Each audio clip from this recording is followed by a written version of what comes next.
Yan ang puno ng aking ubas o mga gulay. Oh. Ayan na. May bunga na. Dami na siyang bunga.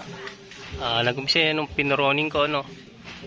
So, ay naglabasan yung bunga nung pinroning. Nakalakad na. Oo.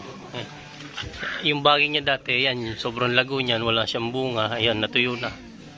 Simula nung kinat ko siya dito, dyan. Ayan, nagsupang siya, lumabas yung bunga. So, kung kayo may tanim na grapes, ganyan din po gawin nyo. I-proning nyo lang. Kaya yung pinag-proningan ko dito, ayan o. So, naglabas yung bunga, sunod-sunod. Ayan o. Ang dami o.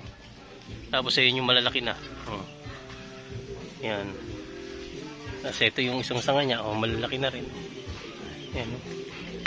So, ganun lang po ang technique sa sa pagpapabunga ng grapes, So, pwede nyo rin siyang lagyan ng lupa dyan. Kung gusto nyo ilipat, dyan nyo ng lupa dito, tapos ikakat lang. Ayan o, nag-uugat siya. Ayan. So, maililipat nyo na siya. Tapos, may kasama pang bunga. So, ganun lang. Ang dali lang siyang buhayin.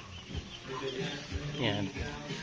Tapos, meron pa ako dito sa may bibi ko. Ito yung dati kong grapes. Ang laki na ng puno niya. So, pinroning ko lang din siya, Tapos nagsupang. So, mga ilang maglalabas na rin yan ng bunga rito. Ayan. Ito yung unang puno ko ng grapes. Yun nga, sumunod yun. Punta nyo, yun pa lang yung gapang niya, may bunga na. Ang dami niyang bunga. So, yun lang. Thank you for watching. Ayan.